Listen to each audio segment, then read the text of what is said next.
ख्रीष्टज्योति प्रज्वलित अंधकार हेला लुप्ता ख्रीष्टज्योति प्रज्वलित अंधकार हेला लुप्ता प्रतिटी अंतर आलोकित करे जेउ ज्योति प्रति जीवनर पथ प्रदर्शक से ज्योति से जे सारा जगतर ज्योति ख्रीष्ट ज्योति से ही सत्य ज्योति सत्य ज्योति सत्य ज्योति सत्य ज्योति सत्य ज्योति।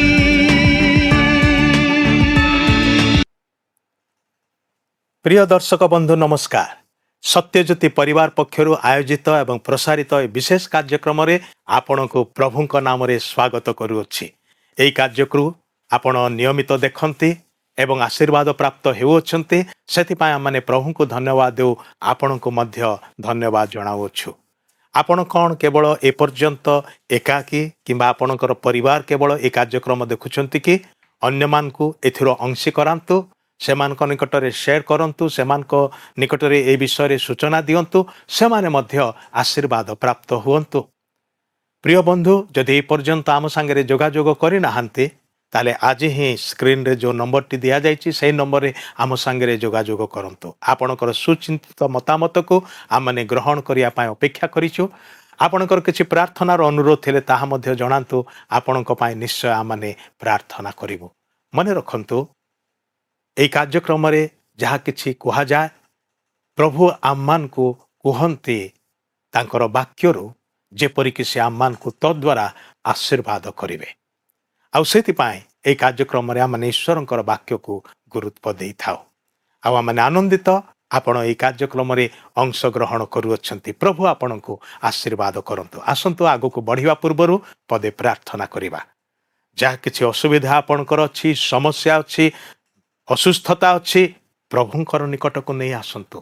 जो प्रभु जीशु आपणक पाए मो पाए करुणार प्रहार सहिले, तद्वारा आममानकर समस्त जंत्रणा को से निज ऊपर को नेले, पापर दंड को से निजे सहिले, आममान को मुक्त करिवा पाए, आममान को सुस्थ करिया पाए, एवं से बलि स्वरूप निज को उत्सर्ग कले, मृत्युवरण कले, कबर पाइले, मात्र मृत्यु को जय करी से उठी अछंती।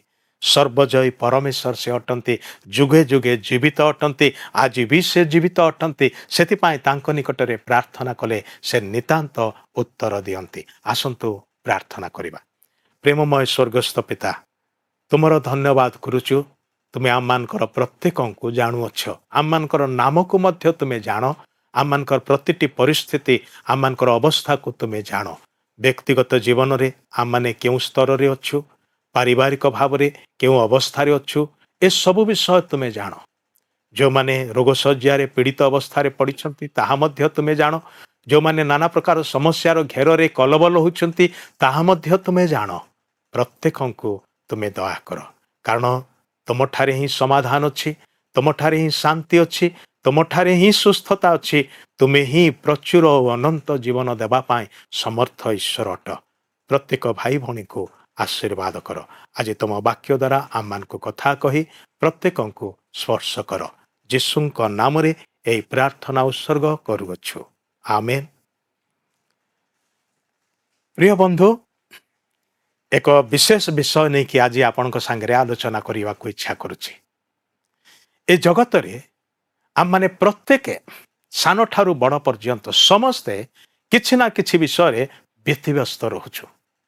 एक व्यस्त बहुल समय रे, एक व्यस्त बहुल जगत रे आपण एवं मु बास करुअछु। ए प्रकार अनेक किछि कार्य अछि जहां आम मान को अतिरिक्त व्यस्त रखे। बड़ बड़ सहर मानकरे जो माने कार्य करंती सेमान को विषय रे मु सुनिछि, ରାତି କାହିଁ 3ଟା 4ଟାରୁ ସେମାନେ ଉଠନ୍ତି, ଶୀଘ୍ର ପ୍ରସ୍ତୁତ ହୁଅନ୍ତି, କ'ଣ ଟିକେ ରାନ୍ଧି ଦିଅନ୍ତି ପିଲାମାନଙ୍କ ପାଇଁ, ପରିବାର ପାଇଁ ଏବଂ ସାଙ୍ଗେ ସାଙ୍ଗେ ବାହାରି ଯାଆନ୍ତି ରେଳ ଷ୍ଟେସନକୁ କିମ୍ବା ବସ୍ ଷ୍ଟାଣ୍ଡକୁ ବସ୍ ଧରିବା ପାଇଁ, ରେଳ ଧରିବା ପାଇଁ, ନିଜର କର୍ମକ୍ଷେତ୍ରକୁ ଯିବା ପାଇଁ। କାରଣ ଘଣ୍ଟାଏ କାହା କାହା ପାଇଁ 2 ଘଣ୍ଟା ଯାତ୍ରା କଲା ପରେ ସେମାନେ ନିଜର ଅଫିସରେ ପହଞ୍ଚିବେ। କେହି 4 ଘଣ୍ଟା ଯାତ୍ରା କଲା ପରେ ନିଜର ଅଫିସରେ ନିଜର କର୍ମକ୍ଷେତ୍ରରେ ପହଞ୍ଚିବେ। ଆଉ ସେଠି ଯାଇକି ପରିଶ୍ରମ କରନ୍ତି, କାର୍ଯ୍ୟ କରନ୍ତି, ଆଉ ପୁଣି ଫେରିଲା ବେଳେ ବିଳମ୍ବ ହେଇଯାଏ। ଘରେ ପହଞ୍ଚିଲା ବେଳକୁ ରାତି 10 କିମ୍ବା 11 ହେଇଯାଏ। ଦିନରେ ସେମାନେ ହାର୍ଡଲି 3-4 ଘଣ୍ଟାରୁ ବେଶୀ ଶୋଇପାରନ୍ତି ନାହିଁ। ସାରା ଦିନ ଅକ୍ଲାନ୍ତ ପରିଶ୍ରମରେ ବ୍ୟସ୍ତତା ମଧ୍ୟରେ ଚାଲିଯାଏ। ଚାଖଣ୍ଡେ ପେଟକୁ ପୂରେଇବାର ପାଇଁ, ପରିବାରର ଭରଣ ପୋଷଣ କରିବା ପାଇଁ ଆଜି ମଣିଷ କେତେ କ୍ଳାନ୍ତିକର ଅବସ୍ଥା ମଧ୍ୟକୁ ଚାଲିଯାଇଛି ଏବଂ ଏତେ ବ୍ୟସ୍ତ। ଏ ପ୍ରକାର କିଛି ଲୋକ ଅଛନ୍ତି ଯେଉଁମାନଙ୍କ ପାଖରେ ଅଭାବ ନାହିଁ, ତାଙ୍କ ପାଖରେ ସ୍ୱଚ୍ଛଳତା ଅଛି, ଧନ ସମ୍ପତ୍ତି ଅଛି, ଜମିବାଡ଼ି ଅଛି, ବିଭିନ୍ନ ବିଷୟ ଅଛି, ମାତ୍ର ସେମାନେ ଏତେ ବ୍ୟସ୍ତ ଅଛନ୍ତି ଆଉ କିଛି ରୋଜଗାର କରିବା ପାଇଁ, ଆଉ କିଛି ଉପାର୍ଜନ କରିବା ପାଇଁ, ଆଉ କିଛି ଆଦାୟ କରିବା ପାଇଁ। ଯେତେ ପାଇଲେ ବି ସନ୍ତୁଷ୍ଟ ନୁହନ୍ତି, ଅଧିକରୁ ଅଧିକ ପାଇବାକୁ ଚାହାନ୍ତି। ମଣିଷକୁ ଏଇ ଯେଉଁ ଅଧିକ ପାଇବାର ଇଚ୍ଛା ତାକୁ ବ୍ୟସ୍ତ ରଖେ। ଆଉ କିଏ ପ୍ରକାର ଅଛନ୍ତି ଅଦରକାରୀ ବିଷୟରେ ମଧ୍ୟ ବ୍ୟସ୍ତ ରହନ୍ତି, ଖଟି ମାରିବା ପାଇଁ ବ୍ୟସ୍ତ ରହନ୍ତି। ଘର ବୁଡ଼ିଯାଉ ଭାସିଯାଉ କିଛି ଯାଏ ଆସେ ନା, କିନ୍ତୁ ଖଟି ମାରିବାରେ ବ୍ୟସ୍ତ ରହନ୍ତି, ବିଭିନ୍ନ ପ୍ରକାର ବିଷୟରେ ବ୍ୟସ୍ତ ରହନ୍ତି। ଆଜି ମଣିଷ ନିଜକୁ ଏତେ ବ୍ୟସ୍ତ ରଖୁଛି ସେ ନିଜର ଜୀବନକୁ ହରେଇବାରେ ଲାଗିଛି। ନିଜର ଜୀବନ ବିଷୟରେ ଚିନ୍ତା କରିବା ପାଇଁ ତା ପାଖରେ ବେଳ ନାହିଁ। ଏବଂ ସବୁଠାରୁ ବଡ଼ ବିଷୟ ହେଉଛି ଯେଉଁ ଈଶ୍ୱର ତାହାକୁ ମନୁଷ୍ୟ ଭାବରେ ସୃଷ୍ଟି କରି ଏ ଜଗତରେ ବଞ୍ଚିବାର ସୁଯୋଗ ଦେଇଛନ୍ତି, ତା ପାଇଁ ସବୁ ବିଷୟର ସହାୟତା ଦେଇଛନ୍ତି, ସେଇ ଈଶ୍ୱରଙ୍କ ବିଷୟରେ ଚିନ୍ତା କରିବା ପାଇଁ ବି ମନୁଷ୍ୟ ପାଖରେ ବେଳ ନାହିଁ। ବଡ଼ ଦୁଃଖର ବିଷୟ ନୁହେଁ କି? ଜନ୍ମ କରିଥିବା ବାପା ମାଙ୍କୁ ଅବହେଳା କରି ପାଶୋରିକି ସେମାନଙ୍କ ବିଷୟରେ ବିଲକୁଲ ଚିନ୍ତା ନ କରିବାର ପୁଅ ଝିଅମାନଙ୍କର ଅବସ୍ଥା ଯେ ପ୍ରକାର, ଆଜି ମଣିଷର ଅବସ୍ଥା ସେ ପ୍ରକାର ହେଇଯାଇଛି। ସୃଷ୍ଟିକର୍ତ୍ତା ଈଶ୍ୱର ଯିଏ ଆପଣଙ୍କୁ ପ୍ରେମ କରନ୍ତି, ମୋତେ ପ୍ରେମ କରନ୍ତି, ଯିଏ ଆମ ପାଇଁ ସବୁକିଛି କରିବାକୁ ସମର୍ଥ ଅଟନ୍ତି, ସାହାଯ୍ୟ କରନ୍ତି, ନ ମାଗିଲେ ମଧ୍ୟ ଯେ ଆମମାନଙ୍କର ସହିତରେ ହେଇକି ସାହାଯ୍ୟ କରନ୍ତି, ସେ ପ୍ରକାର ଈଶ୍ୱରଙ୍କ ପାଇଁ ଆମ ପାଖରେ ସମୟ ନାହିଁ। ଆମେ ଏତେ ବ୍ୟସ୍ତ। ଏ ବ୍ୟତିବ୍ୟସ୍ତତାକୁ କେହି ଜଣେ ମହାମାରୀ ବୋଲି ନାଁ ଦେଇଛନ୍ତି। ଆଉ ମୁଁ ଭାବୁଛି ସେ ଠିକ୍ ହିଁ କହିଛନ୍ତି। ବ୍ୟତିବ୍ୟସ୍ତତାର ମହାମାରୀ। କିଛି ବର୍ଷ ତଳେ, ନିକଟରେ କହିବାକୁ ଗଲେ ବେଶୀ ବର୍ଷ ହେଇନାହିଁ, କରୋନା ମହାମାରୀ ଆସିଲା, କୋଭିଡ-19 ସାରା ବିଶ୍ୱକୁ ଦୋହଲେଇ ଦେଲା। ମହାମାରୀ ଯେଉଁ ଅଞ୍ଚଳକୁ ବ୍ୟାପିଯାଏ ସେ ଅଞ୍ଚଳର ଲୋକମାନେ ପ୍ରଭାବିତ ହେଇଯାଆନ୍ତି। ନକାରାତ୍ମକ ପ୍ରଭାବରେ ସେମାନେ ରୋଗାକ୍ରାନ୍ତ ହେଇଯାଆନ୍ତି। ଅନେକ ଲୋକଙ୍କୁ ଆମମାନେ ହରେଇଲୁ, ନିଜର ପ୍ରିୟଜନମାନଙ୍କୁ ହରେଇଲୁ, ଭଲ ଭଲ ଲୋକମାନେ ମଧ୍ୟ ହଠାତ୍ ଚାଲିଗଲେ। ମହାମାରୀର ପ୍ରକୋପ, ମହାମାରୀର କୁପ୍ରଭାବ ଅତି ମାରାତ୍ମକ ଅଟେ, ଅତି ବ୍ୟାପକ ଅଟେ। ତାହା ଅତି ଶୀଘ୍ର ବହୁ ଅଞ୍ଚଳକୁ, ବହୁ ଲୋକମାନଙ୍କ ମଧ୍ୟକୁ ଆକ୍ରାନ୍ତ କରିକି ଚାଲିଯାଏ, ସଂକ୍ରମଣ କରି ଚାଲିଯାଏ। ସେଥିପାଇଁ ତାହାକୁ ମାରି ନୁହେଁ ମହାମାରୀ ବୋଲି କୁହାଯାଏ। ଯେଉଁ ଅଞ୍ଚଳକୁ ତାହା ଯାଏ ଲୋକମାନଙ୍କୁ ଶେଷ କରିକି ଯାଏ, ନାଶ କରିକି ଯାଏ। ବ୍ୟତିବ୍ୟସ୍ତତା ଏକ ମହାମାରୀ ବୋଲି କେହି ଜଣେ କହିଛନ୍ତି, ଆଉ ଏହା ବାସ୍ତବ ସତ୍ୟ। ଆଜି କହିବାକୁ ଗଲେ ଯେତେ ପୃଥିବୀରେ ଲୋକ ଅଛନ୍ତି ସମସ୍ତେ କୌଣସି ନା କୌଣସି ବିଷୟରେ ଏତେ ବ୍ୟତିବ୍ୟସ୍ତ ଯେ ଯେଉଁଟା ଆବଶ୍ୟକ ବର୍ତ୍ତମାନର ଜଗତରେ ଏବଂ ପରବର୍ତ୍ତୀ ଜଗତରେ, ବର୍ତ୍ତମାନର ସମୟରେ ଏବଂ ୟା ପରେ ଯେଉଁ ଅନନ୍ତ କାଳ ଅଛି ସେ ଅନନ୍ତ କାଳରେ ଯାହା ଆମମାନଙ୍କୁ ଜୀବିତ ରଖିବ, ଯାହା ଆମମାନଙ୍କୁ ସୁଖରେ ରଖିବ, ଯାହା ଆମମାନଙ୍କୁ ଶାନ୍ତିପୂର୍ଣ୍ଣ ବାତାବରଣ ମଧ୍ୟରେ ରଖିବ, ସେହି ବିଷୟକୁ ଆମମାନେ ବିଲକୁଲ ମନ ଦେଉନାହୁଁ। ଈଶ୍ୱରଙ୍କ ବାକ୍ୟରେ ଏକଥା ଲେଖା ଅଛି, ପ୍ରତ୍ୟେକ ବିଷୟ ପାଇଁ ସମୟ ଅଛି, ପ୍ରତ୍ୟେକ ବିଷୟ ପାଇଁ ତାର ସମୟକୁ ପରମେଶ୍ୱର ନିରୂପଣ କରିଅଛନ୍ତି। ମୁଁ ଆପଣଙ୍କ ପାଇଁ ସେ ବାକ୍ୟଟି ପଢ଼ିବା ପାଇଁ ଚାହେଁ। ଜ୍ଞାନୀ ସୋଲୋମନ এই କଥା କହିଛନ୍ତି ଉପଦେଶକ ତାର 3 ଅଧ୍ୟାୟ କିଛିଟା ପଦରେ। ସବୁ ବିଷୟର କାଳ ଅଛି ଓ ଆକାଶ ତଳେ ସବୁ ମନୋରଥର ସମୟ ଅଛି। ଜନ୍ମିବାର ସମୟ ଅଛି ଓ ମରିବାର ସମୟ, ରୋପିବାର ସମୟ ଓ ଯାହା ରୋପିତ ହେଲା ତାହା ଉପାଡ଼ିବାର ସମୟ, ବଦ୍ଧ କରିବାର ସମୟ ଓ ସୁସ୍ଥ କରିବାର ସମୟ, ଭାଙ୍ଗିବାର ସମୟ ଓ ଗାନ୍ଥିବାର ସମୟ, ରୋଦନ କରିବାର ସମୟ ଓ ହାସ୍ୟ କରିବାର ସମୟ, ବିଳାପ କରିବାର ସମୟ ଓ ନୃତ୍ୟ କରିବାର ସମୟ, ପ୍ରସ୍ତର ପକାଇବାର ସମୟ ଓ ପ୍ରସ୍ତର ସଂଗ୍ରହ କରିବାର ସମୟ, ଆଲିଙ୍ଗନ କରିବାର ସମୟ ଓ ଆଲିଙ୍ଗନରୁ ନିବୃତ୍ତ ହେବାର ସମୟ, ଅନ୍ୱେଷଣ କରିବାର ସମୟ ଓ ହଜାଇବାର ସମୟ, ରଖିବାର ସମୟ ଓ ପକାଇ ଦେବାର ସମୟ, ଚିରିବାର ସମୟ ଓ ସିଂବାର ସମୟ, ନୀରବ ରହିବାର ସମୟ ଓ କଥା କହିବାର ସମୟ, ପ୍ରେମ କରିବାର ସମୟ ଓ ଘୃଣା କରିବାର ସମୟ, ଯୁଦ୍ଧର ସମୟ ଓ ସନ୍ଧିର ସମୟ ଅଛି। ସବୁ ବିଷୟ ପାଇଁ ସମୟ ଅଛି। ଅଥଚ ଏ ସୀମିତ ସମୟ ମଧ୍ୟରେ ଆପଣ ଏବଂ ମୁଁ କେତେ ବ୍ୟତିବ୍ୟସ୍ତ ହେଇଯାଉ, କେତେ ବିଚଳିତ ହେଇଯାଉ। ଯେତିକି ନିଜକୁ ବ୍ୟସ୍ତ ରଖୁ ସେତିକି ନିଜକୁ ବିଶ୍ରାମ ହିଁ ନ କରୁ। ତାହା ଶେଷରେ କ'ଣ କରେ?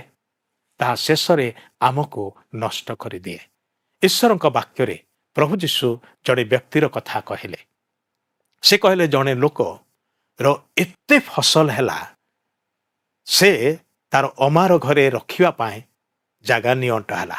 ସେଥିପାଇଁ ସେ ଚିନ୍ତା କଲା, ମୁଁ ଏ ଅମାର ଘରକୁ ଭାଙ୍ଗିବି, ବଡ଼ ବଡ଼ ଅମାର ଘର ତିଆରି କରିବି, ଭଣ୍ଡାର ଘର ସବୁ ତିଆରି କରିବି, ଆଉ ସେଇଠି ମୋର ସବୁ ଫସଲକୁ ସଞ୍ଚୟ କରି ରଖିବି। ଆଉ ସେ ତାହା ହିଁ କଲା, ସେଥିରେ କୃତାର୍ଥ ହେଲା। ସବୁ ଫସଲକୁ ଆଣିକି ବଡ଼ ବଡ଼ ଅମାରରେ ଭର୍ତ୍ତି କରିଦେଲା। ଏତେ ବେଶୀ ହେଲା, ଶେଷରେ ଦିନେ ସେ ଭାରି ଖୁସି ହେଇଗଲା ଏବଂ ସେ ନିଜର ପ୍ରାଣକୁ କହୁଛି, ରେ ପ୍ରାଣ, ତୋ ପାଇଁ ଏତେ ସବୁ ମୁଁ ଆୟୋଜନ କରିଦେଇଛି, ତୋ ପାଇଁ ଆଉ ଚିନ୍ତା କରିବାର କିଛି ଆବଶ୍ୟକ ନାହିଁ। ତୁ ଖାଲି ଗୋଟିଏ କାମ କରିବୁ, ତୁ ଖା, ପିଇ, ମୌଜ ମଜଲିସ କର ଏବଂ ଆନନ୍ଦରେ ବଞ୍ଚିକି ରହ।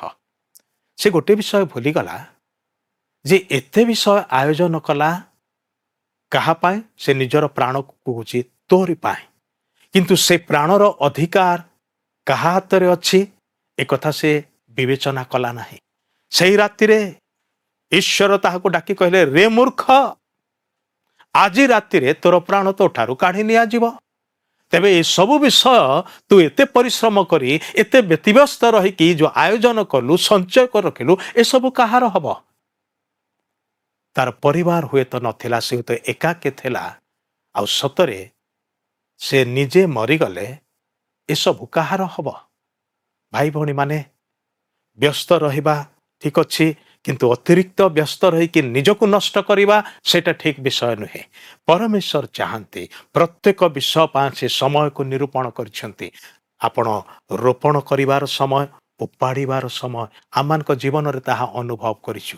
ଚିରିବାର ସମୟ, ତାକୁ ପୁଣି ସିଲେଇ କରିବାର ସମୟ, ବିଭିନ୍ନ ବିଷୟ ପାଇଁ ମୁଁ ଯାହା ଈଶ୍ୱରଙ୍କ ବାକ୍ୟରୁ ପଢ଼ିଲି, ସମୟ ନିରୂପିତ ଅଛି। ସେଥିପାଇଁ ସେ ସମୟର ସଦୁପଯୋଗ କରିବା। ଅଯଥା ବ୍ୟତିବ୍ୟସ୍ତ ରହିକି ନିଜର ପରିବାରକୁ ହତାଦର କରିବା, ନିଜର ସ୍ତ୍ରୀ, ସ୍ୱାମୀ, ପିଲାମାନଙ୍କୁ, ବାପା ମା, ଭାଇ ଭଉଣୀଙ୍କୁ ହତାଦର କରିବା, ସେମାନଙ୍କୁ ଉପେକ୍ଷା କରିବା, ସେଥିରେ କି ଲାଭ? ଆପଣ ସେଇ ପବିତ୍ର ଏବଂ ସୁନ୍ଦର ପ୍ରେମର ସମ୍ପର୍କରୁ ନିଜକୁ ବିଚ୍ଛିନ୍ନ କରିବାରେ ଲାଗିଛନ୍ତି ଅଜାଣତରେ। ଆଉ ଦିନେ ଏମିତି ବିଚ୍ଛିନ୍ନ ହେଇଯାଇଥିବେ ଯେ ସେତେବେଳକୁ କିଛି ହିଁ କରିପାରିବେ ନାହିଁ। ସେ ପ୍ରକାର ଦୁଃଖପୂର୍ଣ୍ଣ ଅବସ୍ଥାକୁ ଯିବା ପୂର୍ବରୁ ଆଜି ହିଁ ସତର୍କ ହେଇଯାଆନ୍ତୁ। ସମୟ ଏବଂ ଜୀବନ ଈଶ୍ୱରଙ୍କର ଦାନ ଅଟେ। ଅତଏବ ତାହାଙ୍କୁ ଧନ୍ୟବାଦ ଦେଇକି ତାହାଙ୍କର ଉଦ୍ଦେଶ୍ୟକୁ ପୂର୍ଣ୍ଣ କରିବା ପାଇଁ ଆମମାନେ ନିଜର ଜୀବନକୁ, ସମୟକୁ ବିନିଯୋଗ କରିବା। ସେଥିରେ ପ୍ରଭୁ ନିଶ୍ଚୟ ଆପଣଙ୍କୁ ଆଶୀର୍ବାଦ କରିବେ। ଯାହା କିଛି କାର୍ଯ୍ୟର ଭାର ଦେଇଛନ୍ତି ସେଥିରେ ବିଶ୍ୱସ୍ତ ଭାବରେ, ନିଷ୍ଠାପର ଭାବରେ କରନ୍ତୁ ଏବଂ ପରିବାର, ଆତ୍ମୀୟମାନଙ୍କୁ, ପିଲାମାନଙ୍କୁ, ବାପା ମାଙ୍କୁ, ସ୍ୱାମୀ ସ୍ତ୍ରୀଙ୍କୁ ଅବହେଳା କରନ୍ତୁ ନାହିଁ। କାରଣ ଅଳ୍ପ ସମୟ ପାଇଁ এই ଜଗତରେ ଅଛୁ ଆମମାନେ, ଚିରକାଳ ଏ ଜଗତରେ ବାସ କରିବା ନାହିଁ। ଦିନେ ମୃତ୍ୟୁ ଆସି ଆପଣଙ୍କର ଜୀବନର ଦ୍ୱାରରେ ଆଘାତ କରିବ, ସେତେବେଳେ କେହି ବି ଆପଣଙ୍କୁ ଅଟକେଇ ପାରିବେ ନାହିଁ। ମୃତ୍ୟୁ ଆସେ ଛିନ୍ନ କରିକି ନେଇଯିବାର ପାଇଁ। ତାହା ହେବା ପୂର୍ବରୁ ସମସ୍ତଙ୍କ ସହିତ ଆନନ୍ଦରେ, ଶାନ୍ତିରେ, ପ୍ରେମରେ ବାସ କରନ୍ତୁ। ଯାହା କିଛି କାର୍ଯ୍ୟଭାର ପ୍ରଭୁ ଦେଇଛନ୍ତି ତାକୁ ବିଶ୍ୱସ୍ତ ଭାବରେ କରିଯାଆନ୍ତୁ। ପ୍ରଭୁ ନିଶ୍ଚୟ ଆପଣଙ୍କୁ ଆଶୀର୍ବାଦ କରିବେ। ଆସନ୍ତୁ ପ୍ରାର୍ଥନା କରିବା। ପବିତ୍ର ପିତା, ତୁମେ ଆମମାନଙ୍କୁ ଗଢ଼ିଛ ଏକ ଉଦ୍ଦେଶ୍ୟ ସଫଳ କରିବା ପାଇଁ। ଏ ଜଗତରେ ଆମମାନେ ଅଳ୍ପ ସମୟ ପାଇଁ ଅଛୁ, ଏହା ତୁମେ ଜାଣିଛ। କାରଣ ତୁମେ ହିଁ ଆମମାନଙ୍କର ସମୟକୁ ନିରୂପଣ କରିଛ। ଜନ୍ମିବାର ସମୟ ଏବଂ ମରିବାର ସମୟ, ଆଉ ଜନ୍ମ ଏବଂ ମରଣ ମଧ୍ୟରେ ଯେତିକି ସମୟ ଜଗତରେ ଆମମାନେ ମଣିଷ ଭାବରେ ବଞ୍ଚିଛୁ, ତୁମର ଇଚ୍ଛାକୁ ଲୋଡ଼ିବା ପାଇଁ, ତୁମର ଅଭିମତକୁ କାର୍ଯ୍ୟକାରୀ କରିବା ପାଇଁ ଆମମାନଙ୍କୁ ତୁମେ ସାହାଯ୍ୟ କର, ଅନୁଗ୍ରହ ଦିଅ ବୋଲି ପ୍ରାର୍ଥନା କରୁଛୁ। ଯାହା କିଛି ବିଷୟ ଆମମାନଙ୍କୁ ଏତେ ବ୍ୟସ୍ତ ରଖେ ଯେ ପିଲାମାନଙ୍କ ପାଇଁ, ସ୍ତ୍ରୀ ବା ସ୍ୱାମୀ ପାଇଁ, ପରିବାର ପାଇଁ ଆମେ ସମୟ ଦେବାକୁ ପାରୁନାହୁଁ। ପ୍ରଭୁ ସେ ପ୍ରକାର ବ୍ୟସ୍ତତାରୁ, ସେ ପ୍ରକାର ମହାମାରୀରୁ ଆମମାନଙ୍କୁ ରକ୍ଷା କର ଏବଂ ସମୟର ସଦୁପଯୋଗ କରିକି ଜୀବନରେ ବଞ୍ଚିଥାଉ ଥାଉ ତୁମକୁ ସ୍ମରଣ କରିବୁ, ତୁମ ନିକଟକୁ ଫେରି ଆସିବୁ, ତୁମର ଶକ୍ତି ଏବଂ ଅନୁଗ୍ରହ ନେଇକି ବଞ୍ଚିବୁ। ସାହାଯ୍ୟ କର। ଏହି ସମସ୍ତ ପ୍ରାର୍ଥନା ନିବେଦନ ପରିତ୍ରାଣକର୍ତ୍ତା ପ୍ରଭୁ ଯୀଶୁ ଖ୍ରୀଷ୍ଟଙ୍କ ନାମରେ ଉତ୍ସର୍ଗ କରୁଅଛୁ। ଆମେନ୍। ବହୁତ ବହୁତ ଧନ୍ୟବାଦ। ପ୍ରଭୁ ଆପଣଙ୍କୁ ଆଶୀର୍ବାଦ କରନ୍ତୁ। ଶୁଣିଲେ ଆଜିର କାର୍ଯ୍ୟକ୍ରମ ସତ୍ୟଜ୍ୟୋତି। ଏ ସମ୍ପର୍କରେ ଅଧିକ ଜାଣିବା ପାଇଁ ଓ ବିନା ମୂଲ୍ୟରେ ଏକ ପୁସ୍ତକ ପାଇବା ପାଇଁ ଆମକୁ ପତ୍ର ଲେଖନ୍ତୁ ଏବଂ ଯଦି ଆପଣଙ୍କର କିଛି ପ୍ରଶ୍ନ ଥାଏ ତେବେ ଆମକୁ ଏହି ଠିକଣାରେ ଯୋଗାଯୋଗ କରନ୍ତୁ ବା ଫୋନ୍ ଯୋଗେ ସମ୍ପର୍କ କରନ୍ତୁ। ଆମ ଠିକଣା ହେଲା ସତ୍ୟଜ୍ୟୋତି, ପୋଷ୍ଟ ବକ୍ସ ନମ୍ବର 89, କଟକ 753001। ଆଜି ପାଇଁ ବିଦାୟ ନେଉଛୁ। ଆପଣମାନଙ୍କ ସହିତ ପୁଣି ଦେଖାହେବ ଠିକ୍ ଆସନ୍ତା ସପ୍ତାହର ଏହି ଦିନ, ଏହି ସମୟ। ନମସ୍କାର।